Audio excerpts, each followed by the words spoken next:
যে বিষয়টির সাথে আজকের এই মাস সমসাময়িক প্রেক্ষাপট এবং বিশ্ব জড়িত আছে, আল্লাহ পাক আমাদের সবাইকে আলোচনা শুনে বুঝে আমল করার তৌফিক এনায়েত করুন, আমিন। আমরা এখন যে মাসে আছি এই মাসের নাম কি? এটা আরবি মাসের কততম মাস? মাশাআল্লাহ। এই মাসে একটা দিন আছে স্পেশাল, এই দিনের নাম কি? আশুরা। আশুরার দিনে কি হয়েছিল? আশুরার দিনে কি হয়েছিল? আশুরার দিনের সবচেয়ে গুরুত্বপূর্ণ ঘটনা কি? আশুরার দিনে আমরা রোজা রাখি, তাই না? আশুরার দিনে আমরা রোজা রাখি বা সিয়াম পালন করি। কি কারণে করি? কি উদ্দেশ্যে আমরা এই কাজটা করি? কে বলতে পারবেন? উপলক্ষটা কি? কি কারণে আমরা সওম রাখি?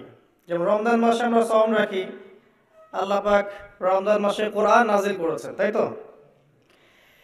আশুরার সওম আমরা কেন রাখি? কে বলতে পারবেন? কোন আল্লাহর বান্দা নাই? মাশাআল্লাহ। তো আমরা জানবো ইনশাআল্লাহ এই ঘটনার পিছনের গল্পগুলো কি। ইনশাআল্লাহ তাআলা, ওয়া মা তাওফীকি ইল্লা বিল্লাহ আলাইহি তাওয়াক্কালতু ওয়া ইলাইহি উনীব।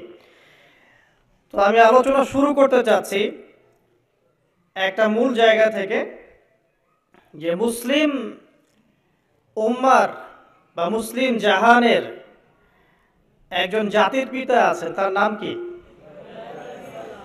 মাশাআল্লাহ, ইব্রাহিম আলাইহিস সালাম। ইব্রাহিম আলাইহিস সালামের দুইজন সন্তান, একজন ইসমাঈল আলাইহিস সালাম, আরেকজন ইসহাক আলাইহিস সালাম। আলোচনা একটু মন দিয়ে শুনতে হবে, কোন অংশ যদি মিস করে ফেলেন তাহলে হয়তো বুঝতে পারবেন না পরের অংশটা। আবুল আম্বিয়া ওয়াল মুরসালিন, অর্থাৎ নবীগণের পিতা ইব্রাহিম আলাইহিস সালামের দুইজন সন্তান। একজন সন্তানের নাম ইসমাঈল আলাইহিস সালাম, আরেকজনের নাম ইসহাক আলাইহিস সালাম। ইসমাঈল আলাইহিস সালাম জন্ম নিয়েছেন হাজেরা আলাইহিস সালামের গর্ভে। আর হাজেরা আলাইহিস সালামকে রেখে আসা হয়েছে কোথায়? মক্কায়।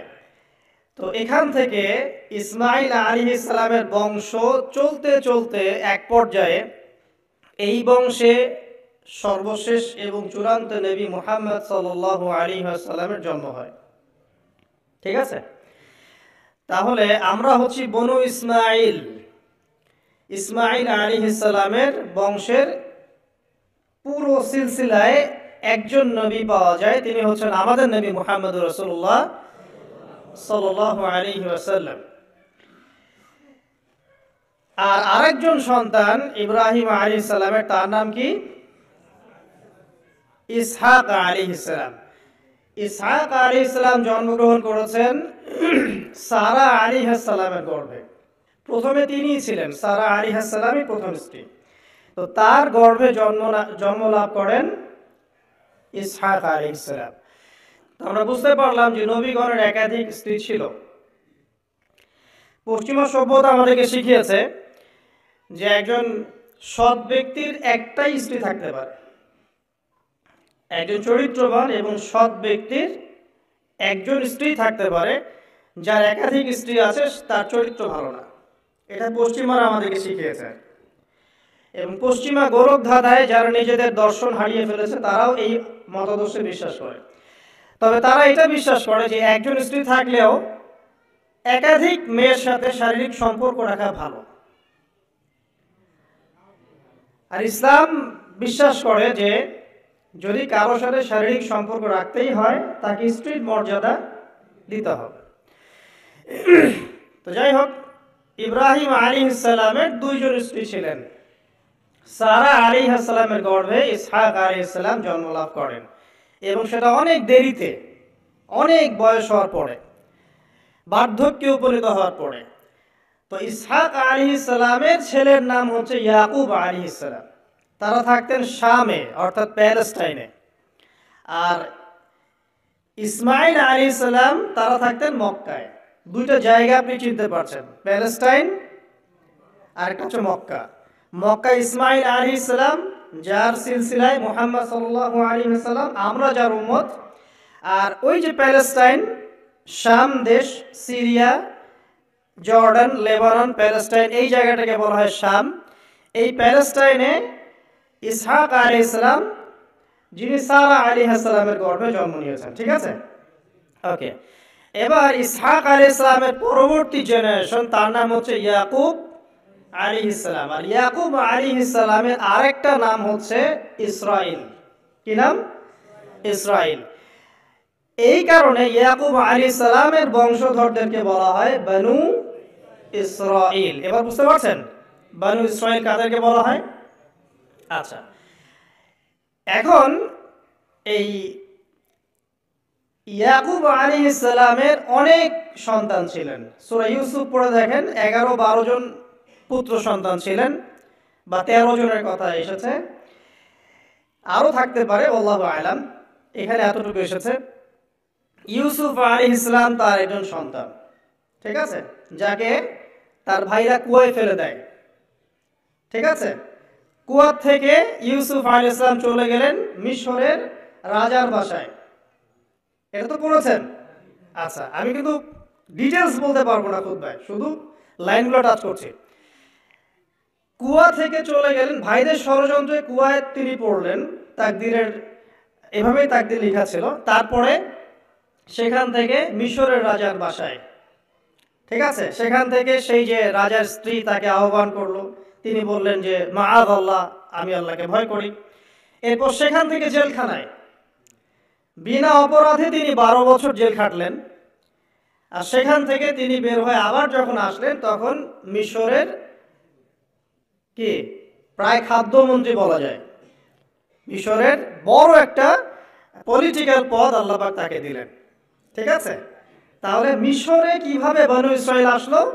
ইউসুফ আলাইহিস সালামের মাধ্যমে। ঠিক আছে, ইউসুফ আলাইহিস সালামের মাধ্যমে মিশরে বনু ইসরাইলের আগমন হলো। এর আগ পর্যন্ত বনু ইসরাইল থাকতো ওই যে প্যালেস্টাইনে। এখন ইউসুফ আলাইহিস সালামের শাসন আমল যতদিন ছিল, ততদিন পর্যন্ত বনু ইসরাইল মিশরে খুব ভালোভাবেই জীবনযাপন করত। কিন্তু যখন তার যুগটা চলে গেল, তখন সেখানে ফেরাউনদের যুগ আসলো। কাদের যুগ? ফেরাউনদের যুগ। আর ফেরাউন শব্দের অর্থ হচ্ছে, এটা একটা রাষ্ট্রীয় পদ, যেমন প্রেসিডেন্ট, প্রাইম মিনিস্টার এমন পদ আছে। ফেরো বা ফেরাউন, এটা হচ্ছে একটা রাষ্ট্রীয় পদের নাম। তো ফেরাউনের আসল নাম হচ্ছে রেমেসিস। কি নাম? রেমেসিস। রেমেসিস 1, রেমেসিস 2 এরকম করে নাম থাকে আর কি।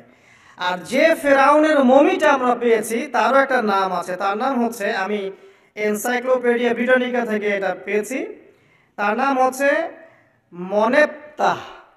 যে ফেরাউনের মমিটা আমরা পেয়েছি, এর নাম হচ্ছে মনেপ্তাহ। তার মূল নাম, তাকে রেমেসিস বলা হতো, আর তার টাইটেল হচ্ছে ফেরো বা ফেরাউন। ঠিক আছে, এখন এই ফেরাউনদের সময় ইউসুফ আলাইহিস সালামের রেখে যাওয়া সেই যে বনু ইসরাইল, এরা আর উন্নত জীবন যাপন করতে পারলো না। তারা দাসত্বের শৃঙ্খলা আবদ্ধ হলো, তাদের উপর জুলুম নির্যাতন শুরু হতে লাগলো। এক পর্যায়ে ফেরাউন তাদেরকে ডিভাইড অ্যান্ড রুলের মতো করে সমাজে নিপীড়িত করতে লাগলো। আর ফেরাউনের অনেক পাপ ছিল, যে পাপটা আমরা আসলে অল্প কথায় ব্যাখ্যা করতে পারবো না। এক কথায়, সে নিজেকে আল্লাহ দাবি করেছিল। তারপরে সে সমাজের মধ্যে শিরকের প্রচলন ঘটাতো। সে কন্যা সন্তানদেরকে জীবিত রাখতো, পুত্র সন্তানদেরকে হত্যা করে ফেলত। সে সমাজের মানুষদেরকে বিভক্ত করত, দুর্বলের উপর সবলের অত্যাচার চালাতো। এবং তার একটা অহংকার ছিল, সেটা হচ্ছে সেনাবাহিনীর অহংকার। সে মনে করতো যে সে ওই সময়কার সুপার পাওয়ার, তাকে কেউ পরাজিত করতে পারবে না। ঠিক এখনকার বিশ্বের পরাশক্তিগুলোর মতোই তার দাম্ভিকতা ছিল আর কি। তো একটা কথা বলে নেই, এই ফেরাউন এবং মূসা আলাইহিস সালাম, এই ফেরাউন যখন বনু ইসরায়েলকে নির্যাতন করতে লাগলো, তখন আল্লাহ পাক একজন নবী পাঠালেন, তার নাম কি? মুসা আলাইহিস সালাম। আর মুসা আলাইহিস সালাম আর ফেরাউনকে নিয়ে কোরআনুল কারীমে প্রায় 44টা সূরার মধ্যে কথা আছে। আমি হিসাব করে দেখেছি এবং আমি টুকটাক ঘাটাঘাটি করে দেখেছি যে প্রায় 44টা সূরার মধ্যে 532টা আয়াত আছে মুসা এবং ফেরাউনকে নিয়ে। কথা বুঝতে পারছেন? 532টা। কোরআনের টোটাল আয়াত কত? একদম ভুল উত্তর, 6236। 6000 কত? 236। মতবিরোধ আছে, তবে 6236টা আয়াতের পক্ষে শক্ত দলিল আছে। তো এটাকে পার্সেন্টেজ দিয়ে করবেন, যারা ম্যাথামেটিক্স পারেন তারা তো খুব সহজেই পারবেন। তো পার্সেন্টেজ করলে দেখবেন যে 8.53% আয়াত মুসা এবং ফেরাউনকে নিয়ে। 100%-এর মধ্যে প্রায় 8.5 বা 9% আয়াত কাকে নিয়ে? মুসা এবং ফেরাউনকে। এমনি এমনি তো আল্লাহ পাক এই কাজটা করবেন না নিঃসন্দেহে। এর মধ্যে একটা শিক্ষা বা মেসেজ আছে, সেটা হলো আমাদের জন্যে, উম্মতে মুহাম্মাদির জন্য যেই সব জাতির মধ্যে সবচেয়ে বেশি শিক্ষা আছে তার মধ্যে সবচেয়ে ইম্পর্টেন্ট হচ্ছে মুসা এবং ফেরাউনের সময়। মুসা এবং ফেরাউন এই ঘটনার মধ্যে যে শিক্ষাগুলো আছে এটা আমাদের জন্য সবচেয়ে বেশি ইম্পর্টেন্ট। এই জন্য এত বেশি আয়াত নাজিল করা হয়েছে। কোরআনের যে কোনো সূরা খুলবেন দেখবেন মুসা আর ফেরাউন, মুসা আর ফেরাউন। কি কারণ? এমনি এমনি নিঃসন্দেহে শেষ জামানে আমরা যারা বাস করব তাদের জন্য এই ঘটনার মধ্যে বিশাল কিছু শিক্ষা আছে। শিক্ষাগুলো আমরা ইনশাআল্লাহ আজকে জানবো। তো এখন মুসা আলাইহিস সালাম এই ফেরাউনের যুগে জন্ম লাভ করলেন। তবে ফেরাউনকে জ্যোতিষীরা বলেছিল আগেই যে ওই শাম দেশ থেকে একটা আগুন আসছে যে তোমার সিংহাসনকে পুড়িয়ে ফেলবে। এর ফলশ্রুতিতে ফেরাউন যেটা করলো, সমস্ত পুত্র সন্তান যারা হতো এদেরকে তারা জবাই করে হত্যা করত। তো যখন জনগণ বলল যে কাজটা খুব খারাপ, প্রতিবাদ শুরু হলো, তখন 1 বছর গ্যাপ দেওয়া শুরু করলো। 1 বছর মারবে, আরেক বছর রাখবে, আরেক বছর মারবে, আরেক বছর রাখবে। যেই বছর মারলো না সেই বছর জন্ম লাভ করলো মুসা আলাইহিস সালামের ভাই হারুন আলাইহিস সালাম। ঠিক আছে, উনিও কিন্তু নবী ছিলেন। আচ্ছা, আর যে বছর মারার কথা সেই বছর জন্ম লাভ করলেন মুসা আলাইহিস সালাম। এখন আমি খুব শর্ট করে বলছি, অনেক ডিটেলস বলতে গেলে 3টা বেজে যাবে, আজকে আসরও হতে পারে। তো এখন যে বছর মারার কথা সেই বছর জন্ম লাভ করলেন মুসা আলাইহিস সালাম। এখন মুসা আলাইহিস সালামের মা কিন্তু তখন খুব শঙ্কিত, ফেরাউন তার সন্তানকে হত্যা করবে। আল্লাহ রাব্বুল আলামিন কোরআনের মধ্যে বলেছেন সূরা কাসাসের মধ্যে। কোন সূরা? সূরা কাসাস। আমি 2টা সূরার নাম বলছি, আজকে বাসায় গিয়ে পড়বেন। এই 2টা সূরার মধ্যে সবচেয়ে বেশি হিস্ট্রি আছে মুসা এবং ফেরাউন এই বিষয়টার উপরে। একটা সূরার নাম হচ্ছে সূরা তাহা, এখানে সুন্দর করে ধারাবাহিকভাবে গল্পটা দেওয়া আছে। আর একটা সূরা হচ্ছে সূরা কাসাস। এই 2টা পড়বেন অর্থ সহ। তো মুসা আলাইহিস সালামের মায়ের হৃদয়টা খুব শঙ্কিত ছিল যে তার সন্তানকে হত্যা করে ফেলা হবে। আল্লাহ রাব্বুল আলামিন বলছেন যে আমি তার কলবে ইলহাম করলাম। সুবহানাল্লাহ।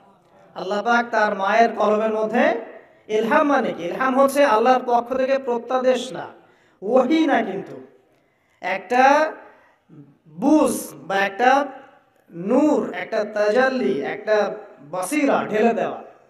এটা কিন্তু নবুয়ত না, একটা কাজের চেতনা বা দৃঢ়তা আল্লাহর পক্ষ থেকে ঢেলে দেয়া। ঠিক আছে, তো তার মায়ের কলবের মধ্যে আল্লাহ রাব্বুল আলামিন ইলহাম করলেন যে তুমি তোমার সন্তানটাকে সিন্ধুকের মধ্যে ভরে ভাসিয়ে দাও নীল নদে। এখন তার মায়ের কলব, তার মায়ের হৃদয় ছটফট করতে লাগলো, কারণ কোনো মাই তো চাইবে না তার সন্তানকে এভাবে ভাসিয়ে দিতে। আল্লাহ পাক বলছেন যদি না আমি তার হৃদয়টাকে শক্ত করতাম তাহলে সে বিচলিত হয়ে পড়তো। আল্লাহ পাক তার হৃদয়টাকে শক্ত করলেন, সে বিচলিত হলো না, সন্তানকে ভাসিয়ে দিল। এবার সন্তান ভাসতে ভাসতে ভাসতে কোথায় যাচ্ছে? যেখানে ফেরাউনের স্ত্রী গোসল করছে। কথা কি বুঝতে পারছেন? খুব চমৎকার হিস্ট্রি কিন্তু গল্পটা।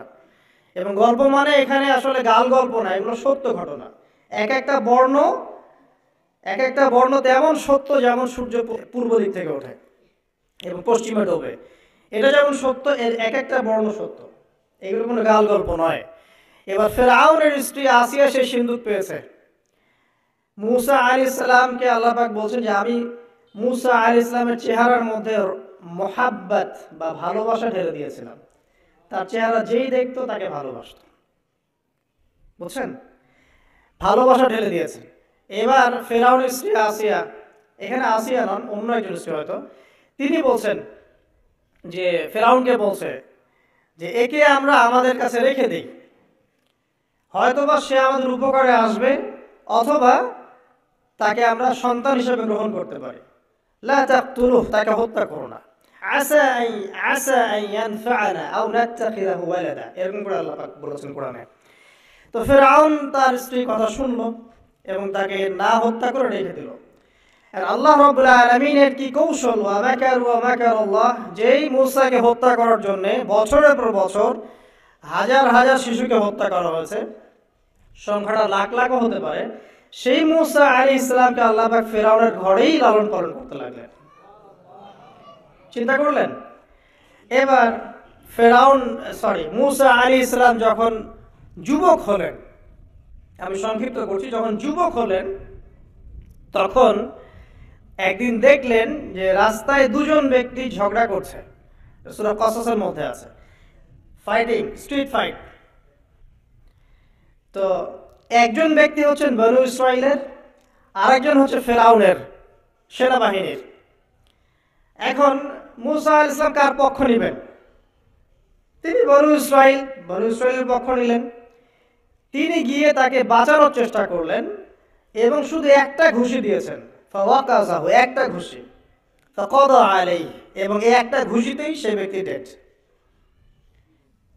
এটা কোরআনে আছে, সূরা কসস। তার মানে কোরআন দলিল দিচ্ছে যে মানুষের বডিতে এমন এমন পার্টস আছে, এমন এমন জায়গা আছে যেখানে একটা ঘুষি মারলেও মানুষ মারা যেতে পারে।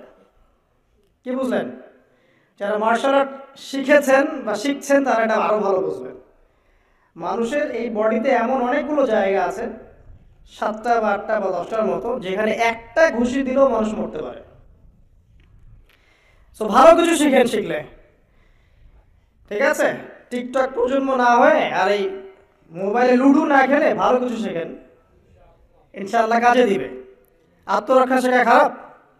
আচ্ছা, তো তবে দাড়ি টুপি নিয়ে শিখতে যায় না, সমস্যায় পড়তে পারেন। তো এখন একটা ঘুষিতে সে ব্যক্তি মারা গেল। তারপরের দিন আবার দেখা গেল যে ওই ব্যক্তি যাকে তিনি বাঁচিয়েছেন সেই ব্যক্তি আর আরেকজন সেনাবাহিনীর সদস্য আবার মারামারি করছে। এবার মূসা আলাইহিস সালাম বললেন যে তুমি তো একটা বোকা মানুষ। এবার সে আবার চড়াও হতে শুরু করলো মূসা আলাইহিস সালাম, কিন্তু এবার একজন ব্যক্তি এসে তাকে বললেন যে গতকাল তুমি কিন্তু একজনকে হত্যা করেছো এক ঘুষিতে, আজকে আবার তুমি এই কাজ করতে যাচ্ছ, তুমি তো এখানে স্বৈরাচারের মতো আচরণ করছো। মূসা আলাইহিস সালাম তখন আল্লাহর কাছে ক্ষমা চাইলেন, বলেন ইন্নাহু হাযা মিন আমালিশ শাইতান, এটা তো শয়তানের মতো কাজ, শয়তানের কাজ হয়ে গেল। রব্বিক ফিরলি, আল্লাহ আমাকে মাফ করে দিন। ফাগফার আল্লাহ, আল্লাহ পাক বলছেন আমি তাকে মাফ করে দিলাম। তিনি তো ইচ্ছাকৃতভাবে করেন নাই, করেছেন আনইনটেনশনালি, এটা হয়ে গেছে। কিন্তু এখন ফেরাউন মূসা আলাইহিস সালামকে ধাওয়া করতে শুরু করলো, কারণ ফেরাউনের দৃষ্টিতে মূসা আলাইহিস সালাম একটা মার্ডার করেছেন তার দৃষ্টিতে, কিন্তু মূসা আলাইহিস সালাম তো এটা করেন নাই, ইচ্ছা করে এটা হয়নি, অ্যাক্সিডেন্টলি হয়ে গেছে। এখন মূসা আলাইহিস সালামকে এক ব্যক্তি এসে বললো তুমি এখান থেকে তাড়াতাড়ি পালাও, এই মিশরে থাকলে ফেরাউন তোমাকে ধরে এখন শাস্তি দিবে। এখন মূসা আলাইহিস সালাম বাধ্য হয়ে মিশর থেকে চলে যাচ্ছেন কোথায়? মাদিয়ান। কোন জায়গা? মাদিয়ান। এটাও আরবের মধ্যে একটা জায়গা, যেই জায়গার নবী হচ্ছেন শুআয়ব আলাইহিস সালাম। কি নাম? আচ্ছা, এবার শুআয়ব আলাইহিস সালামের সেই কওমে মূসা আলাইহিস সালাম গেলেন, না খাবার আছে, না পানি, না কাপড়, কিছুই নাই, একদম রিক্ত হস্ত। সেখানে গিয়ে তিনি দেখলেন যে এমনই একটা জলাশয়, হয়তোবা আল্লাহ ভালো জানেন, সেই জলাশয়ের কাছে কিছু মানুষ পানি পান করাচ্ছে গবাদি পশুদেরকে। আমি কি বুঝাতে পারছি? আচ্ছা, তো দূরে দুজন মেয়ে দাঁড়িয়ে আছে। এই দুজন মেয়ে অনেকক্ষণ থেকে দাঁড়িয়ে আছে, তারা পানি পান করতে পারছে না। মুসা আলাইহিস সালাম অনেকক্ষণ থেকে অবজার্ভ করছেন যে মেয়ে দুটো পানি পান করাতে পারছে না গবাদি পশুদেরকে। তিনি প্রথমে একটু অস্বস্তি বোধ করলেন, তারপরে আবার গেলেন তাদের কাছে, গিয়ে বললেন কি সমস্যা। তখন সে মেয়েরা বলল, যতক্ষণ পর্যন্ত আমার কওমের লোকেরা এখান থেকে সরে যায় না ততক্ষণ আমরা পানি পান করাতে পারি না, কারণ আমরা দুর্বল, মেয়ে মানুষকে টাইম দিচ্ছে না আর কি। এদিকে আমাদের বাবা অত্যন্ত বৃদ্ধ মানুষ, বাসায় পড়ে আছেন একা। তখন মুসা আলাইহিস সালাম যুবক ছিলেন এবং তিনি কিন্তু শক্তিশালী ছিলেন, কওয়িউন আমিন, বিশ্বস্ত এবং শক্তিশালী। ওই যে এক ঘুষিতে মানুষ মারা মানুষ, কি মনে করছেন? তো তিনি এবার ওই গবাদি পশুদেরকে নিয়ে এসে পানি পান করালেন। পানি পান করিয়ে তিনি একটা গাছের ছায়ায় গিয়ে বসলেন। এই প্রত্যেকটা কথা কিন্তু কোরআনে আছে, প্রতিটা কথাই। সূরা কসস পড়েন, সূরা তাহা পড়েন।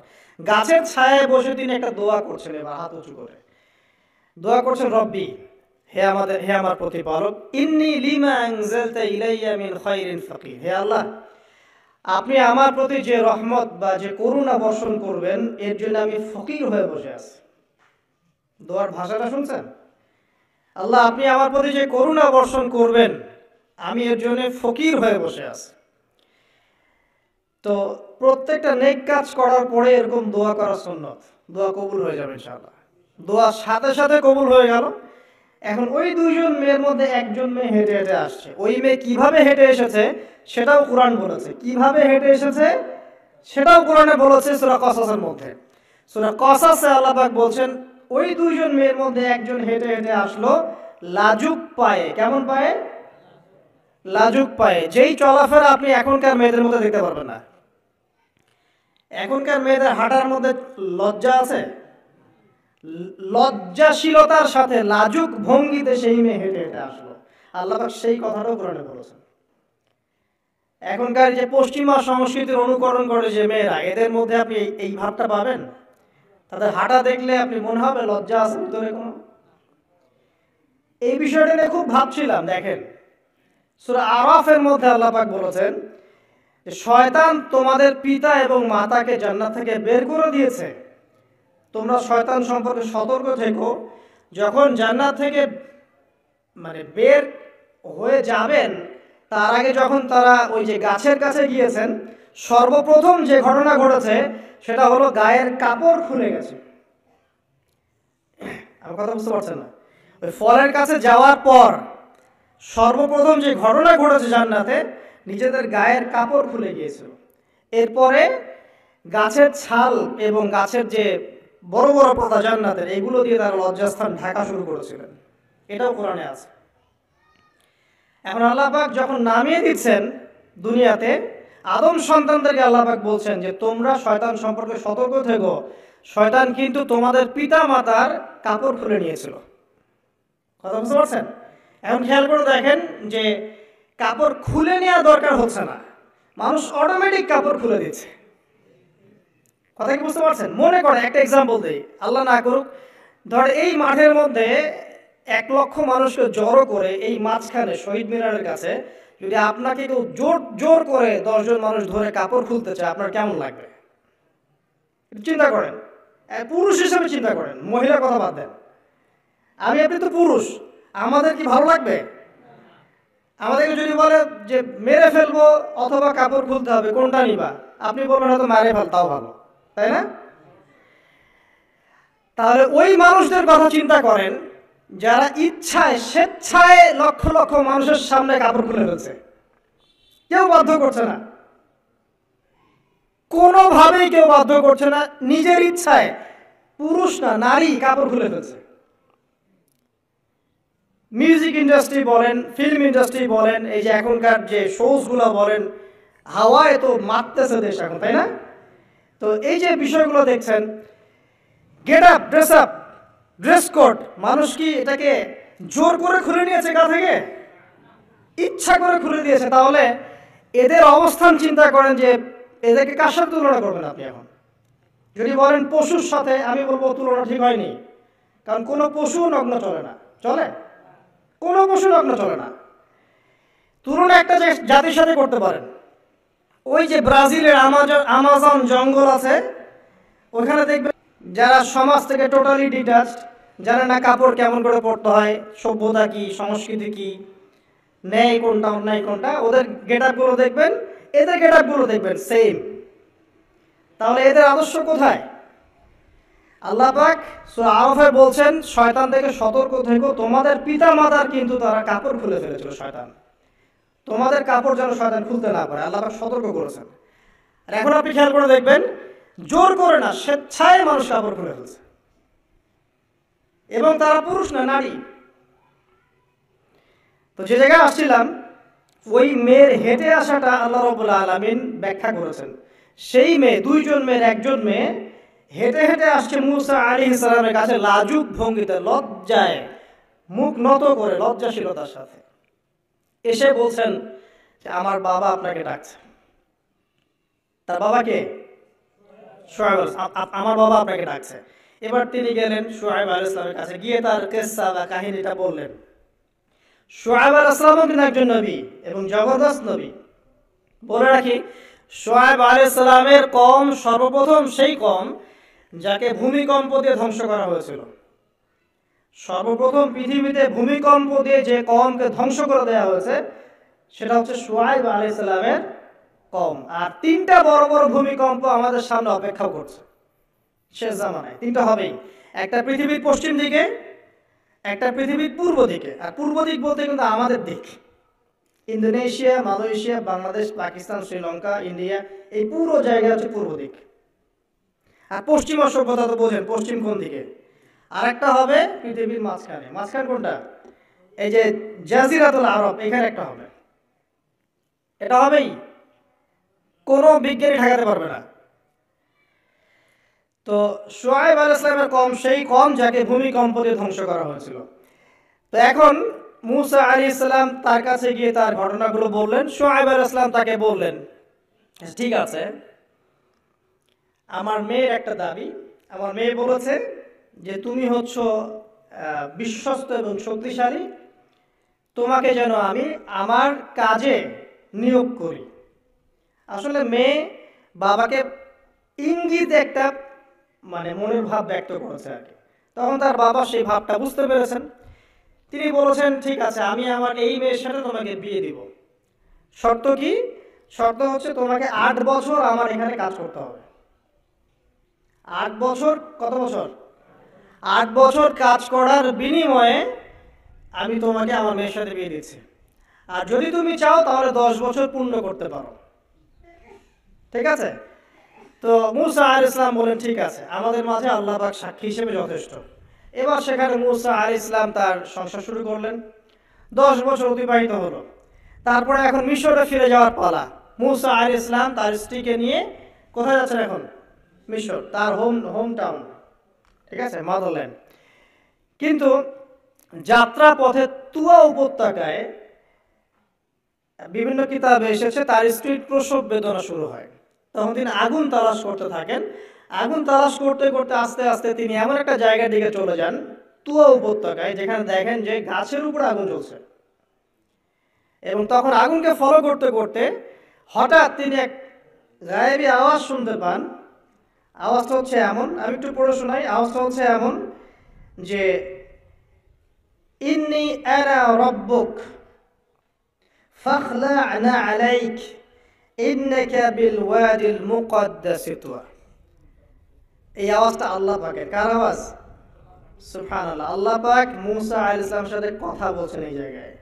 আল্লাহ পাক বলছেন, নিশ্চয়ই আমি তোমার রব, তোমার জুতা খুলে ফেলো, কারণ তুমি একটা পবিত্র উপত্যকায় আছো। চিন্তা করতে পারেন? ওয়া আনা ইখতারতুকা, এবং আমি তোমাকে বাছাই করেছি হে মুসা, ফাসতামি' লিমা ইউহা, তুমি খুব মনোযোগ দিয়ে শোনো, আমি তোমার কাছে যা ওহী করছি এটা মনোযোগ দিয়ে শোনো। ইন্নানি আনা আল্লাহ, নিশ্চয়ই আমি আল্লাহ। আল্লাহ বলছেন, ইন্নানি আনা আল্লাহ, নিশ্চয়ই আমি আল্লাহ। লা ইলাহা ইল্লা আনা, আল্লাহ বলছেন আমি ছাড়া কোনো ইলাহ নেই। ফা'বুদনি, আমার ইবাদত করো। ওয়া আকিমিস সালাতা লিযিকরি, আমার স্মরণের জন্য সালাত কায়েম করো। ইন্নাস সাআতা লাআতিয়াতুন, নিশ্চয়ই কিয়ামত অবশ্যই আসবে। আকাদু উখফিহা, আমি এটাকে গোপন রেখেছি, লিতুজজা কুল্লু নাফসিন বিমা তাসআ, যাতে করে প্রত্যেক নফসকে তার প্রতিদান দেয়া যায়। ফালা ইয়াসুদ্দান্নাকা আনহা মান লা ইউমিনু বিহা ওয়াত্তাবা হাওয়াহু ফাতারদা, যারা প্রবৃত্তির অনুসরণ করে তারা যেন তোমাকে এই বিষয়টার প্রতি ঈমান আনা থেকে দূরে রাখতে না পারে। আল্লাহ পাক এই পর্যন্ত বললেন। এরপর আল্লাহ বলছেন, ওয়ামা তিলকা বিয়ামিনিকা ইয়া মূসা, মূসা তোমার ডান হাতে এটা কি? মূসা আলাইহিস সালাম বলছেন যে ক্বালা হিয়া আসায়া, এটা আমার লাঠি। তার সাথে কি ছিল? একটা লাঠি। আতাওয়াক্কালু আলাইহা ওয়া আহুশু বিহা আলা গনামি ওয়া লিয়া ফিহা মাআরিব উখরা, এই লাঠি দিয়ে আমি গাছের ডাল ছাঁটি, গবাদি পশুদেরকে চড়াই, এছাড়া আমি আমার বিভিন্ন কাজে লাঠি ব্যবহার করি। আল্লাহ পাক বলছেন, ক্বালা আলকিহা ইয়া মূসা, মূসা এটা নিক্ষেপ করো দেখি, হাত থেকে ছুঁড়ে মারো। মূসা আলাইহিস সালাম ছুঁড়ে মারলেন, ফাআলকাহা, তিনি ছুঁড়ে মারলেন, ফাইদা হিয়া হাইয়াতুন তাসআ, সাথে সাথে লাঠিটা ছোটাছুটি শুরু করলো সাপের মতো। অন্য সূরায় আছে এই দৃশ্য দেখার সাথে সাথে মূসা আলাইহিস সালাম উল্টা দিকে দৌড় দিয়েছিলেন। স্বাভাবিক, ভয় পাওয়া স্বাভাবিক। তো তখন আল্লাহ পাক বলেছিলেন যে তুমি ভয় পেও না, আমার কাছে নবীগণ ভয় পায় না। ঠিক আছে, অন্য সূরায় এগুলো আছে, আমি শর্ট করে বলছি। এরপরে আল্লাহ পাক বললেন, ক্বালা খুযহা ওয়া লা তাখাফ, তুমি এটাকে ধরো, এটাকে ভয় পেও না। সানুঈদুহা সিরাতাহাল উলা, তুমি ধরা মাত্রই সেটা আবার লাঠিতে রূপান্তরিত হবে। আরেকটা কাজ করো, ওয়াদমুম ইয়াদাকা ইলা জানাহিক, তোমার হাতটাকে বগল নিচে নিয়ে যাও। তাখরুজ বাইদা মিন গায়রি সু, এটাকে বের করো, তারপর দেখবে এটা স্বচ্ছ আলো প্রদান করবে।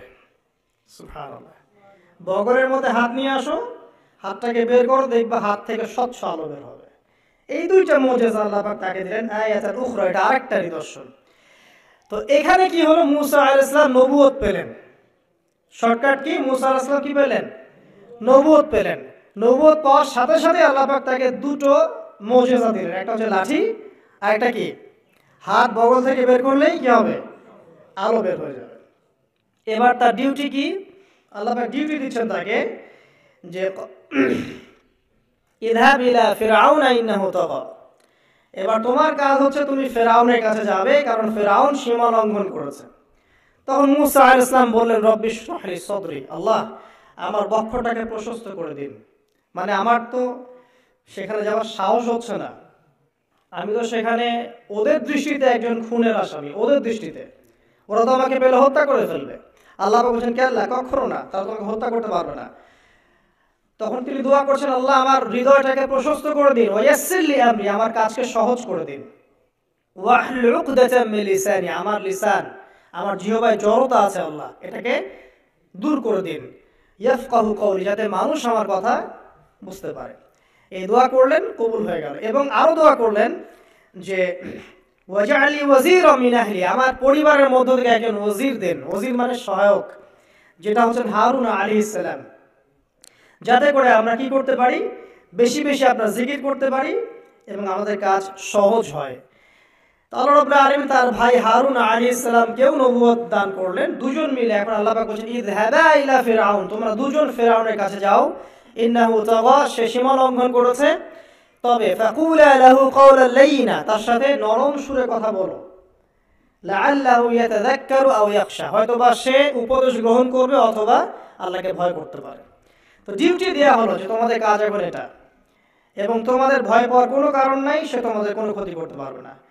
তার কাছে যাও, মুজিজা দেখাও, আল্লাহর দিকে দাওয়াত দাও, লা ইলাহা ইল্লাল্লাহ। যদি সে দাওয়াত কবুল করে আলহামদুলিল্লাহ, যদি না করে তাহলে আমি আল্লাহ তার জন্য যথেষ্ট। এবার শর্ট করে নিয়ে আসি, মূসা আলাইহিস সালাম সেখানে গেলেন, যাওয়ার পরে ফিরআউনকে দাওয়াত দিলেন। তো ফিরআউন বলছে, ক্বালা ওয়া মা রাব্বুকুমা ইয়া মূসা, কোন রবের কথা বলছো? অন্য আয়াতে সে বলেছিল যে আনা রাব্বুকুমুল আ'লা, আমি তোমাদের মহান রব। ঠিক আছে, তো মূসা আলাইহিস সালাম ব্যাখ্যা করলেন, আমি সেই রবের কথা বলছি যে রব আসমান সৃষ্টি করেছেন, জমিন সৃষ্টি করেছেন, যেভাবে তাওহীদের দাওয়াত দিতে হয় সব দিলেন। এরপরেও ফেরাউন সেটা গ্রহণ করলো না। তখন মূসা আলাইহিস সালাম বললেন, যদি আমি তোমাকে কোনো বড় নিদর্শন দেখাই তারপরেও কি বিশ্বাস করবে না? তখন ফেরাউন বলল যে দেখাও দেখি। তখন তিনি লাঠি ছুঁড়ে মারলেন, সাপ হয়ে গেল। এই দৃশ্য দেখে ফেরাউনের পরিবারের সবাই ভয় পেয়েছিল, কিন্তু পলিটিক্যাল স্বার্থে ফেরাউন বলেছিল যে সে একজন বড় জাদুকর, জনগণকে তো বোঝাতে হবে কিছু, নিজে ভয় পেলেও জনগণকে তো কিছু বোঝাতে হবে। সে জনগণকে বলছে আসলে সে একজন বড় জাদুকর, সে চাচ্ছে তোমাদের ন্যাশনের মধ্যে ফাটল সৃষ্টি করতে। তো এখন কি করা যাবে? পরামর্শ করা হলো, তার কাছের কিছু মানুষ থাকে না, তার মন্ত্রী পরিষদ যারা শয়তানিতে পিএইচডি করেছিল আর কি, তার ওকে পরামর্শ দিল যে একটা কাজ করা যাক, একটা বড় ময়দানে যাওয়া যাক, সেখানে আমরা বড় বড় জাদুকরদেরকে ডাকবো, এখানে একটা জাদুর ব্যাটল হবে, মোনাজারা হবে জাদুর। সব বড় বড় জাদুকরকে ডাকা হলো মিশরের। এবং বলে রাখি যে জাদুবিদ্যা কিন্তু সত্য, সুলাইমান আলাইহিস সালামের সময় থেকে এটা চলে আসছে। হারুত এবং মারুত ফেরেশতাকে কিন্তু এর মধ্য দিয়ে পরীক্ষা করা হয়েছে মানব জাতিকে। যাই হোক, তো জাদু থেকে বাঁচার জন্য কোরআন এবং সুন্নাহর যে দোয়া কালামগুলো আছে এগুলো নিয়মিত পড়বেন ইনশাআল্লাহ। আল্লাহ পাক আমাকে হেফাজত করুন, আমিন। তো আমি শর্ট করছি। তো এবার জাদুকররা একদিকে, মূসা আলাইহিস সালাম একদিকে। তো মূসা আলাইহিস সালামকে তারা বলছে তুমি আগে ছুঁড়ে মারবে না আমরা ছুঁড়ে মারবো। মূসা আলাইহিস সালাম বলছে বাল আলকু, তোমরা ছুঁড়ে মারো। তখন তারা যখন তাদের লাঠিগুলো ছুঁড়ে মারলো, এগুলো সাপ হয়ে গেল। এটা একটা চোখের ভেলকিবাজি ছিল। আল্লাহ পাক এই জাদুটাকে বলেছেন কোরআনে সিহরুন আযীম, বড় একটা জাদু করেছিল তারা। মানে তারা জাদুবিদ্যায় খুব পারদর্শী ছিল। এখন যেমন সায়েন্সের যুগ, তখন কিন্তু জাদুবিদ্যার যুগ ছিল, ঠিক আছে? তো মূসা আলাইহিস সালাম তারপর কিছুটা ভয় পেয়ে গেলেন। আল্লাহ পাক বলেন তুমি ভয় পেও না, বরং তোমার লাঠি ছুঁড়ে মারো, ইন্নাকা আনতাল আ'লা, তুমি বিজয়ী হবে ইনশাআল্লাহ তাআলা। এরপর মূসা আলাইহিস সালাম লাঠি ছুঁড়ে মারার সাথে সাথেই তার লাঠিটা যে সাপে রূপান্তরিত হলো, এই সাপটা বাকি সব সাপকে খেয়ে ফেললো। এই দৃশ্য দেখার সাথে সাথেই ওই জাদুকর যারা ছিল, সবচেয়ে বড় বড় জাদুকর, একটা সমাজে সবচেয়ে বড় বড় জাদুকর, সাথে সাথে মুসলিম হয়ে গেল। বললো যে আমান্না বিরব্বি হারুন ওয়া মূসা, আমরা মূসা এবং হারুনের রবের প্রতি ঈমান নিয়ে আসলাম। তখন ফিরআউন বলল যে ও আচ্ছা, তাহলে ইন্নাহু কাবীরুকুম আল্লামাকুমুস সিহর, তাহলে মূসাই হচ্ছে তোমাদের লিডার, যে তোমাদেরকে জাদু শিখিয়েছে। তাহলে পলিটিক্যাল লোকজনের কথাগুলো এরকমই হয়, সত্য কখনো স্বীকার করতে যাবে না। তো যে তাহলে মূসাই মনে হয় তোমাদের চেয়ে বড় জাদুকর, তাহলে তোমাদের শাস্তি দিব এবার আমরা। কি শাস্তি? ওই যে শুলদণ্ড দিয়ে ডান দিকের হাত বাম দিকের পা কেটে ফেললো। চিন্তা করতে পারেন, একদিকের হাত একদিকের পা কেটে শুলদণ্ড দিয়ে ঝুলিয়ে রাখলো। তখন এই জাদুকররা আমার একটা কথা বলেছে, যেটা পড়লে আমরা চোখ দিয়ে পানি পড়ে যায়। এই জাদুকররা বলেছিল যে তোমার যা ইচ্ছা তুমি তা করো, ফাকদি মা আনতা ক, তোমার যা মনে চায় তাই করো। কথাটা শুনছেন? ফাকদি মা আনতা ক, তোমার যা মনে চায় তাই করো। কিন্তু আমরা ইন্না আমান্না বিরব্বি হারুন ওয়া মূসা, আমরা মূসা এবং হারুনের রবের প্রতি ঈমান এনেছি। আশা করা যায় যে আমরা ঈমান আনার ফলে সারা জীবন জাদুবিদ্যা চর্চা করে যে পাপ করেছি, আল্লাহ পাক সব পাপ মাফ করে দিবে ইনশাআল্লাহ। দেখেন, একটা সেজদা না করেও তারা জান্নাতে চলে গেল। দেখলেন, তারা কিন্তু নামাজ পড়তে পারে নাই, সুযোগ হয়নি, রোজা রাখতে পারে নাই, যাকাত দিতে পারে নাই, শুধু খালেস ঈমান, যে না আল্লাহকে চিনেছি, আল্লাহ ছাড়া কোনো ইলাহ নাই, আল্লাহ ছাড়া কাউকে পরোয়া করি না, আল্লাহই সব কিছু। তারপরে তাদেরকে ফাঁসি দেওয়া হলো, হাত পা কেটে ফেলা হলো, জান্নাত। এই ঘটনাটা পড়বে তহার মধ্যে আছে। যাই হোক, এখন এভাবে যখন মূসা আলাইহিস সালামকে পরাজিত করতে পারলো না, মূসা আলাইহিস সালাম তাদেরকে সময় দিলেন, তওবা করে ফিরে আসো, আল্লাহ পাক মাফ করে দিবেন। কিন্তু ফেরাউন এবং তার দলবল এগুলো সহ্য করলো না, বরং ফেরাউন টিটকারি করছিল, এই হামান তুমি আছো? হামান বলছে হ্যাঁ আছি, আমার জন্য একটা বড় প্রাসাদ নির্মাণ করো, ইট পোড়াও, আমার জন্য উঁচু প্রাসাদ তৈরি করো, যাতে আমি উকি মেরে দেখতে পারি মূসার রব কোথায় আছে। কথা বুঝতে পারছেন?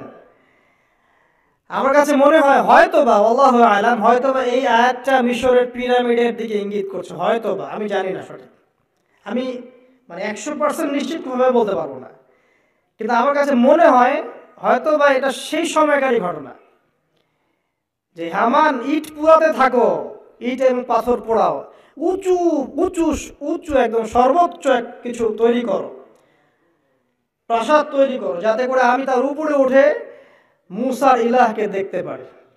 এটা কার কথা ছিল? ফেরাউনের। এটা করাও হয়েছে। এরপরে নয়টা আযাব আল্লাহ পাক দিয়েছেন। কয়টা? 9টা। একবার সতর্ক করা হয়, যদি না শোনে আল্লাহ পাক আযাব দিলেন রক্তের, সমস্ত পানি রক্ত হয়ে গেল। এবার ফেরাউন এবং তার লোকজন এসে বলে আমরা তওবা করব, মুসা তুমি দোয়া করো আল্লাহর কাছে, আল্লাহ যেন সরিয়ে দেয়। মুসা আলাইহিস সালাম দোয়া করেন, আযাব সরে যায়, তারা আবার নাফরমানি শুরু করে। কথা বুঝতে পারছেন? তারপরে আযাব আসলো ব্যাঙের, সবখানে ব্যাঙ, ব্যাঙ দিয়ে ভর্তি। তারপরে আবার তওবা করার প্রত্যয় ব্যক্ত করলো, তওবা করলো না, আবার আযাব। এরপরে আযাব উকুনের, কিসের? উকুন। এভাবে একটা একটা করে আসতে থাকলো। আবার প্লেগ, তারপর ফড়িং। প্লেগ এমনভাবে এসেছিল যে একদিনেই 70,000 মানুষ মারা গেছে। এভাবে 9টা আযাব আল্লাহ পাক দিলেন, কিন্তু ফেরাউন কিছুতেই ঈমান আনলো না। এবার সবশেষ পালা।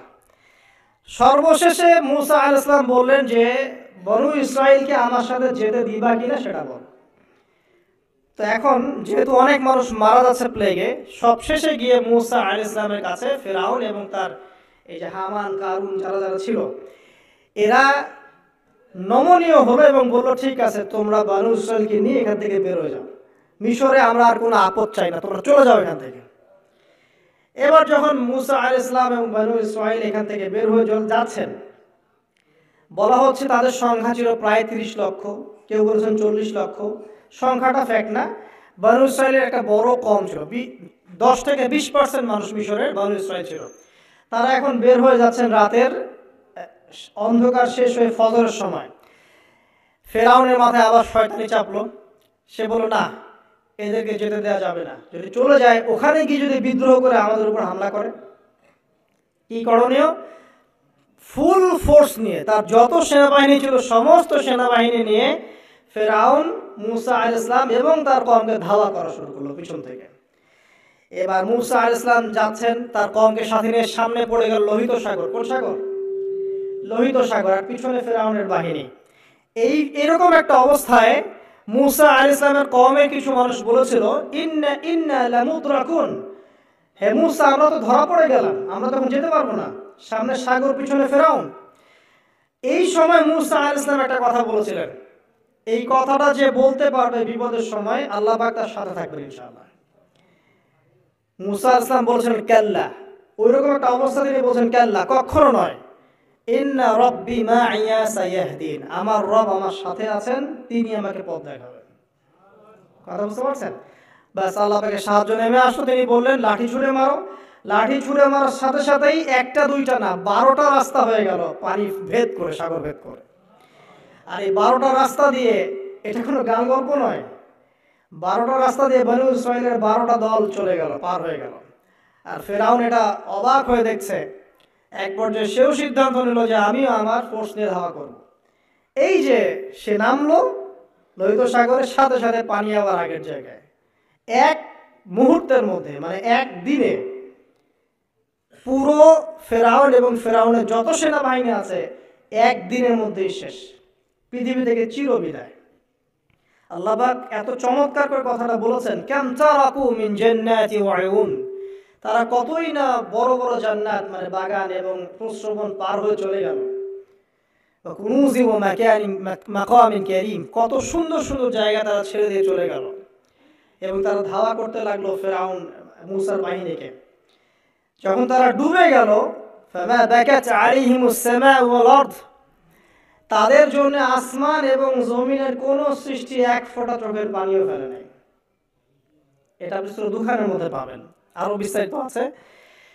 তো এই যে ঘটনাটা ঘটেছে, এই ঘটনাটা ঘটেছে মুহররম মাসের 10 তারিখে। কয় তারিখে? এই হচ্ছে সেই ঘটনা যার স্মরণে আমরা মুহররম মাসের 10 তারিখে সওম রাখি। কথা কি বুঝতে পারছেন? এটাই সেই ঘটনা যেই ঘটনার ফলশ্রুতিতে এটাকে স্মরণীয় করে রাখতে আল্লাহ পাক কিয়ামত পর্যন্ত এই আশুরার সওমটাকে রেখে দিয়েছেন। এটা ইহুদিরাও রেখেছে, ইসলাম আসার পূর্বে মানে নবী সাল্লাল্লাহু আলাইহি ওয়াসাল্লামের শরীয়ত আসার পূর্বেও আগের জাতিরাও এটাকে রেখেছিল। নবী সাল্লাল্লাহু আলাইহি ওয়াসাল্লাম এই সওমটাকে রেখেছেন, মুহররম মাসের এই 10 তারিখের সওমটা, এবং তিনি বলেছেন যে আমি আশা করি এই সওম রাখার ফলে 1 বছরের গুনাহ আল্লাহ পাক মাফ করে দিবেন। এবং একজন সাহাবী এসে জিজ্ঞাসা করছিলেন যে কোন মাসের রোজা রমাদান মাসের পরে সর্বোত্তম? নবী সাল্লাল্লাহু আলাইহি ওয়াসাল্লাম বলেন রমাদান মাসের পর সর্বোত্তম সওম হচ্ছে মুহররম মাসের সওম। 3-4টা বিষয় নবী সাল্লাল্লাহু আলাইহি ওয়াসাল্লাম কখনো ছাড়তেন না। ফজরের আগে 2 রাকাত সুন্নাত, মাসের 3 দিন রোজা রাখা আইয়ামে বীজের, তারপরে আপনার আরাফার সওম এবং এই যে মুহররম মাসের সওম। এই সওমগুলো নবী সাল্লাল্লাহু আলাইহি ওয়াসাল্লাম কখনো ছাড়তেন না। আরও এসেছে একটা বর্ণনা, আমি এটা পেয়েছি ফয়জুল কালামের মধ্যে, যে আশুরার সওম রাখার পাশাপাশি ওই দিন যদি আপনি পরিবার বর্গের উপর খরচ করেন, ইনশাআল্লাহ আপনাকে সারা বছর আল্লাহর পক্ষ থেকে রিজিকের প্রশস্ততা দেওয়া হবে ইনশাআল্লাহ। তো পরিবার বর্গের প্রতি আপনি খরচ করতে পারেন। এখন এই যে ঘটনা দেখেন, এই ঘটনার মূল পিছনে গল্প কি? জালেমের ধ্বংস, মাজলুমের মুক্তি, তাই তো? জালেমের ধ্বংস, মাজলুমের মুক্তি, এটাকে স্মরণীয় করে রাখার জন্য আল্লাহ রাব্বুল আলামিন এই আশুরার সওমটাকে রেখেছেন। নবী সাল্লাল্লাহু আলাইহি ওয়াসাল্লাম বলেছেন যে ইহুদিরা একদিন রাখে, 10 তারিখে সওম রাখে। আমি যদি বেঁচে থাকি ইনশাআল্লাহ আগামী বছর কোন বর্ণনা এসেছে একদিন আগে 9 তারিখে সওম রাখবো। তো আমরা দুটো রাখার চেষ্টা করবো। কয়টা? দুটো, হয় 10, হয় 9-10 অথবা 10-11 ইনশাআল্লাহ। আশা করা যে 1 বছরের গুনাহ আল্লাহ পাক মাফ করে দেবেন ইনশাআল্লাহু তাআলা। আর বেশি বেশি মুহররম মাসে সওম রাখতে পারেন, ইস্তেগফার করতে পারেন, তাসবিহ তাহলিল করতে পারেন, এবং এই মাসে যে ঘটনাটা ঘটেছে আপনার মুসা আলাইহিস সালাম এবং ফিরআউনের, এই ঘটনাটাকে চর্চা করবেন, এটাকে প্রচার করবেন, প্রসার করবেন, এর মধ্য থেকে শিক্ষাগুলোকে নিজের জীবনে বাস্তবায়ন করার চেষ্টা করবেন ইনশাআল্লাহ তাআলা। আল্লাহ পাক সবাইকে তৌফিক দান করুন, আমিন। শেষ করার আগে আমি এই কনক্লুসিভ জায়গাটাতে যাচ্ছি। দেখেন, এরপরেও কিন্তু বনু ইসরাইল শুধরে যায় নাই। তারা চোখের সামনে দেখলো যে ফেরাউন ডুবে মরলো, তারা পার হয়ে গেল। ঠিক পার হয়ে যাওয়ার পরেই অল্প কয়েকদিনের ব্যবধানেই তারা বাছুর পূজা শুরু করেছিল। কি পূজা? সামেরি নামক একজন ব্যক্তি সোনা দিয়ে একটা মানে গরুর মূর্তি করেছিল, এই মূর্তি পূজা তারা শুরু করেছে এই মুক্তির মাত্র কয়েকদিন পরে। এটা সেই বনু ইসরাইল। তারপরে যখন মুসা আলাইহিস সালাম তাদেরকে রেখে গিয়েছেন তুর পাহাড়ে আল্লাহর সাথে একান্ত সাক্ষাতের জন্য, কথাবার্তা বলার জন্য, তাওরাত আনার জন্য, এই 40 দিনের ব্যবধানেই তারা আবার শিরক করা শুরু করেছিল। মুসা আলাইহিস সালাম সেই তাওরাত এনে দেখেছেন যে তারা পথভ্রষ্ট হয়ে গেছে, এবং তিনি রাগে তাওরাত ছুঁড়ে মেরেছিলেন, এটাও কোরআনে আছে। এবং তার ভাই হারুন তার চুল এবং দাড়ি তিনি চেপে ধরেছিলেন, তোমাকে রেখে গেলাম, তুমি কি করলা? তখন হারুন আলাইহিস সালাম বলেছিলেন যে আমি আমার নিজের নফসের ভয় করছিলাম যে তারা আমাকে হত্যা করে ফেলতে পারে, অথবা বনু ইসরাইলের মধ্যে বিভক্তি সৃষ্টি হতে পারে, এই জন্য আমি কিছু বলতে পারি, আমি মাজলুম ছিলাম। এই অল্প কয়েকদিনের মধ্যে তারা শিরক করলো, তারা বাছুর পূজা করলো। আল্লাহ পাক তাদেরকে বললেন তোমরা আমালিকা সম্প্রদায়ের বিরুদ্ধে যুদ্ধ করো। তারা প্যালেস্টাইনে থাকতো, আমালিকা সম্প্রদায় প্রচন্ড শক্তিশালী। তখন এই বনু ইসরাইল বলেছিল যে হে মুসা, ইযহাব আনতা ফাযহাব আনতা ওয়া রাব্বুকা ফাকাতিলা, হে মুসা তুমি যাও আর তোমার রব যাও গিয়ে যুদ্ধ করো, ওয়া ইন্না হাহুনা কাঈদুন, আমরা এখানে বসে থাকি। কে বলেছে না? এই বনু ইসরাইল, যাদেরকে আল্লাহ পাক এত বড় বিপদ থেকে মুক্তি দিয়েছেন। তারপরে তাদেরকে মান্না এবং সালওয়া খাওয়ার পাঠানো হচ্ছে, এই খাওয়ার পর্যন্ত তাদের ভালো লাগছে না। তারা বলছে হে মুসা আল্লাহকে বলো আল্লাহর জন্য আমাদেরকে এই যে পেঁয়াজ, এই যে রসুন, ডাল, মসুর এগুলো উৎপন্ন করার তৌফিক দেন। চিন্তা করতে পারেন? এরপরে তারা আবার বললো একদল মানুষ বনু ইসরাইলের, আল্লাহকে সামনে এনে হাজির করে দাও, না হলে বিশ্বাস করবো না। তারপরে এরকম 70 জন মানুষকে বাছাই করে মুসা আলাইহিস সালাম নিয়ে গেলেন তুর পাহাড়ে। আল্লাহ পাক ওদেরকে মৃত্যু দিয়েছেন, আবার জীবিত করেছেন। মানে এরপরে তারা এত বেশি সীমা লঙ্ঘন করা শুরু করলো যে তারপর তারা আবার অধঃপতনের অধঃতলে চলে গেল। কথা বুঝতে পারছেন? 40 বছর পর্যন্ত তিহ নামক জায়গায় খালি ঘুরতেই ছিল। সকালবেলা যাত্রা শুরু করে, সন্ধ্যায় থেকে আবার সে জায়গায় ফিরে আসছে। এভাবে 40 বছর। কতদিন? 40 বছর। তারপর মুসা আলাইহিস সালাম ইন্তেকাল করলেন। মুসা আলাইহিস সালামের কবর আমাদের নবী সাল্লাল্লাহু আলাইহি ওয়াসাল্লাম দেখিয়ে দিয়েছেন যে ওই যে লাল ডিবি দেখা যায়, ওই লাল ডিবির উপরে মুসা আলাইহিস সালামের কবর আছে। মুসা আলাইহিস সালামের পরে ওই যে অমীমাংসিত যুদ্ধ আমেরিকা সম্প্রদায়ের সাথে, এটার বাস্তবায়ন করেছেন পরবর্তীতে ইউশা বিন নুন নামে একজন নবী। কি নাম? ইউশা বিন নুন। তার নেতৃত্বে তালুত নামক সেনাপতি এই যুদ্ধে নেতৃত্ব দেন এবং ওদের দলের মধ্যে ছিল বড় যোদ্ধা, তার নাম জালুত। এটা সূরা বাকারার মধ্যে পাবেন। আর এই তালুতের আন্ডারে ছিল দাউদ আলাইহিস সালাম, যিনি তীর নিক্ষেপ করেছিলেন আর জালুতের চোখে গিয়ে লেগেছিল। কথা বুঝতে পারছেন? এই যুদ্ধে ইউশা বিন নুনের নেতৃত্বে এই যুদ্ধে বনু ইসরাইল জয়লাভ করে ওই ফিলিস্তিন দখল করে এবং ফিলিস্তিনের প্রবেশাধিকার পায়। তারা ওই বাইতুল মাকদাস সহ পুরো হোলি ল্যান্ড, যেটাকে বলে পবিত্র ভূমি, তারা সেখানে অধিবাসী হওয়া শুরু করে। আল্লাহ পাক তাদেরকে সেই জায়গা দান করেন এবং আল্লাহ পাক শর্ত দান করেন, তোমরা যদি সৎ থাকো এই জায়গা তোমাদের আন্ডারে থাকবে, কিন্তু অসৎ হও, সীমা লঙ্ঘন করো, আবার আগের মতো এখান থেকে তোমাদেরকে বের করে দেওয়া হবে। তারা কিছুকাল সৎ ছিল, তারপর তারা দুইবার সীমা লঙ্ঘন করেছে। কয়বার? 2 বার। এই 2 বার সীমা লঙ্ঘন করার কথা সূরা বনী ইসরাঈলের মধ্যে আছে। ওয়ালা তা'আলুন্না উলুওয়ান কাবীরা লা তুফসিদুন্না ফিল আরদি মাররাতাইন, দেখবেন পড়ে। একবার যখন সীমা লঙ্ঘন করলো তখন রোমানদের দ্বারা এরা মার খেয়েছে। রোমানরা এসে এদেরকে পিটিয়ে সেখান থেকে বের করে দিয়েছে। তারপরে আবার যখন সীমা লঙ্ঘন করলো তখন নেবুজাদনেজার নামক একজন রাজা, সে গিয়ে আবার এদেরকে বের করে দিয়েছে। বের করে ওদেরকে দাসত্বের শৃঙ্খলা আবদ্ধ করে ব্যাবিলনের কাছে নিয়ে এসেছে। এই জায়গাটা একটু ভালো করে বোঝেন। 2 বার সীমা লঙ্ঘন করেছে, আমি শেষ করছি। 2 বার সীমা লঙ্ঘন করেছে। একবার রোমানরা তাদেরকে শায়েস্তা করেছে, আর একবার নেবুজাদনেজার তারা শায়েস্তা করেছে। আচ্ছা, দ্বিতীয়বার শায়েস্তা করার পর তাদেরকে দাস বানিয়ে ইরাকে নিয়ে আসা হয়। কোথায়? ইরাকে, ব্যাবিলন এই সভ্যতায়।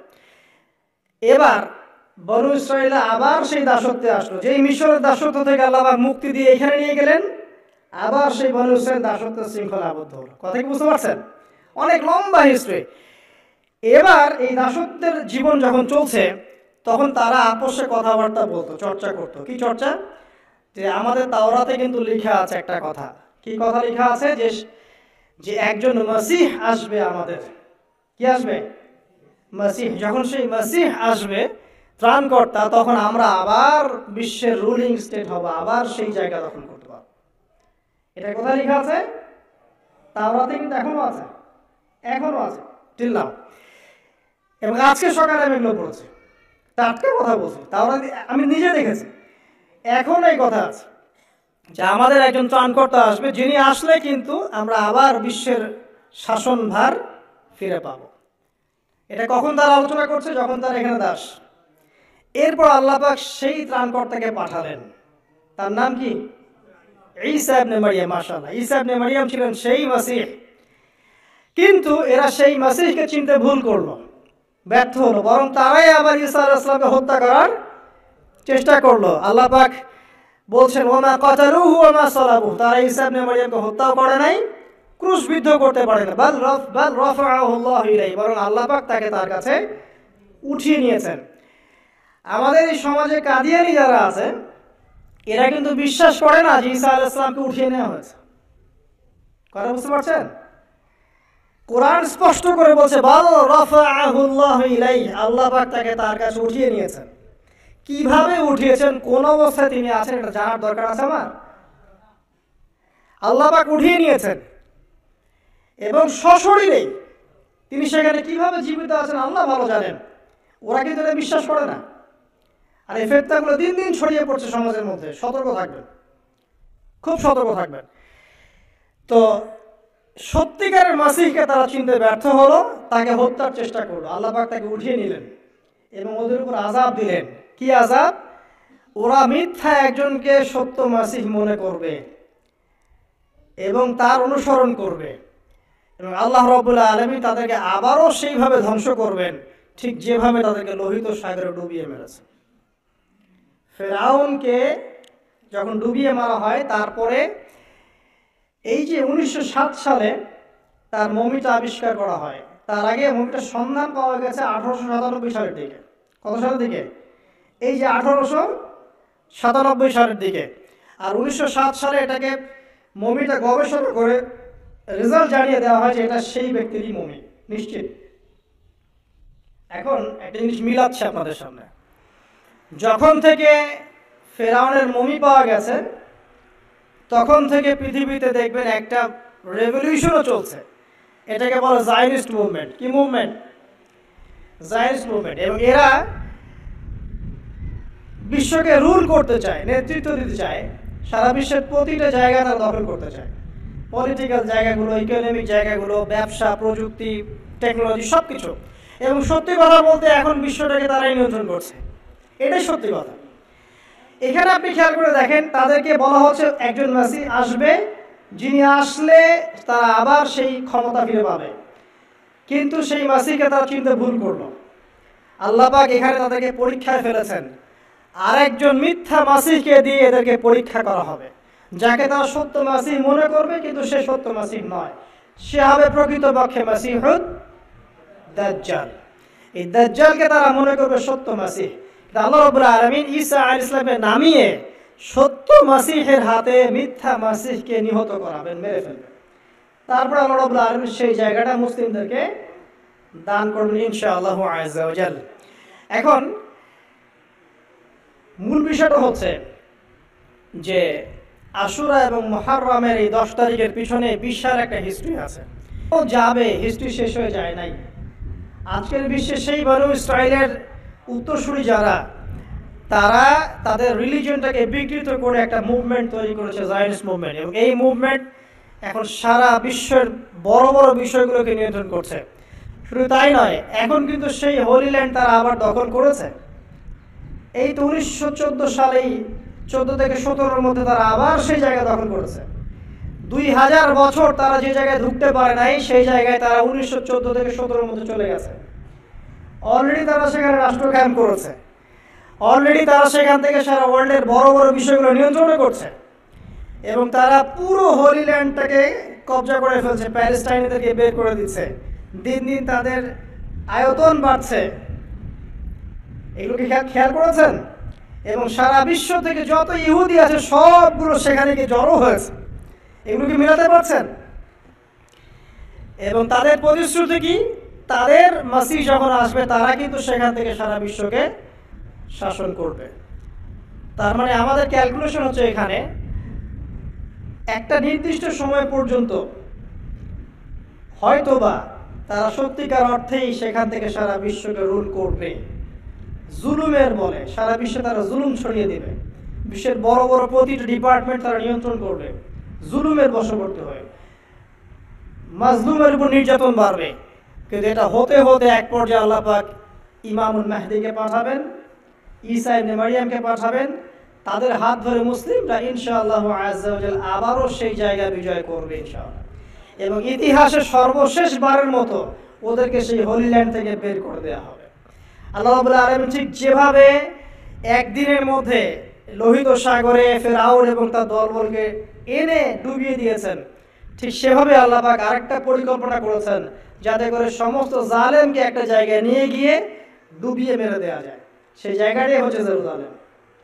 এখানে আরো একটা ঘটনা ঘটবে ইতিহাসে। সেটা হচ্ছে যে সমস্ত জালেম যারা জুলুম করছে সারা বিশ্বের উপরে, তাদেরকে সেখানকার কর্তৃত্ব দেওয়া হবে। আল্লাহ পাক সুকৌশলে ওদেরকে এখানে টেনে নিয়ে আসবেন। তারপরে এক দফায় ইমামুল মাহদি এবং ঈসা ইবনে মারিয়ামের হাত দিয়ে দেখবেন সমস্ত জালেমকে এখানে কুপকাত করে ফেলা হবে ইনশাআল্লাহ। এবং এটা হবেই। তারপরে ঈসা ইবনে মারিয়াম সেখানে ইমামুল আদল, একজন ন্যায়পরায়ণ বাদশাহ হিসেবে, সেখানে নবী এবং বাদশাহ হিসেবে তিনি সেখানে দায়িত্ব পালন করবেন। একাধারে 40 বছর তিনি ইনশাআল্লাহ তাআলা সারা বিশ্বকে শাসন করবেন। ইমামুল মাহদী আগেই মৃত্যুবরণ করবেন, কিন্তু ঈসা ইবনে মারইয়াম তারপরেও বেঁচে থাকবেন।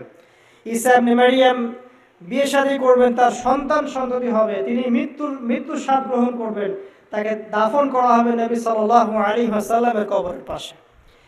এরপরেও মানুষ আবারও খারাপ হওয়া শুরু করবে, যে রাস্তাঘাটে দাঁড়িয়ে তারা জেনা করবে, এবং ওই মানে সর্বনিকৃষ্ট মানুষের সামনে আল্লাহ পাক মহাপ্রলয় বা কিয়ামতটা ঘটাবেন। হিস্ট্রি এভাবে শেষ হবে। তার মানে আমরা বুঝতে পারছি যে আশুরা এবং মুহররমের এই 10 তারিখের সাথে মূসা আলাইহিস সালাম, ফেরাউন, বনু ইসরাইল এবং বর্তমান প্রেক্ষাপটে জায়নিজম, ইহুদি জাতির উত্থান, ইসরায়েল প্যালেস্টাইন এগুলো জড়িত আছে। এই পুরো বিষয়টাকে খুব ভালো করে আপনারা স্টাডি করেন, আর অনেক তথ্য ইনফরমেশন পাবেন, আপনার অন্তর্চক্ষু খুলে যাবে ইনশাআল্লাহ। একটা জুমার খুতবা যতটুকু বলা সম্ভব এতটুকু বলার চেষ্টা করেছি, কিন্তু সময় সংকীর্ণতার কারণে আমি আর লম্বা করতে পারছি না। আল্লাহ রাব্বুল আলামিন আমাদের সবাইকে আশুরা এবং মুহররমের পিছনের এই ঘটনাগুলো বোঝার তৌফিক দান করুন। সারা বিশ্ব জুড়ে ফেরাউনি যে রাজত্ব চলছে, এখান থেকে মাজলুমদেরকে আল্লাহ পাক মুক্ত করুন। আল্লাহ রাব্বুল আলামিন আমাদের সবাইকে আল্লাহ পাকের খাস রহমতে তার দাসত্ব করার তৌফিক দান করুন। আল্লাহ পাকের অবাধ্যতা থেকে আমাদেরকে হেফাজত করুন। আল্লাহ পাকের গায়েবী মদত আমাদের উপর আল্লাহ পাক নাযিল করুন। মুসলিম জাতির উপরে যত নির্যাতন নিপীড়ন আল্লাহ পাক এখান থেকে আমাদেরকে হেফাজত করুন, এবং আগামী দিনগুলোতে ইসলামকে, মুসলিমদেরকে আল্লাহ রাব্বুল আলামিন সারা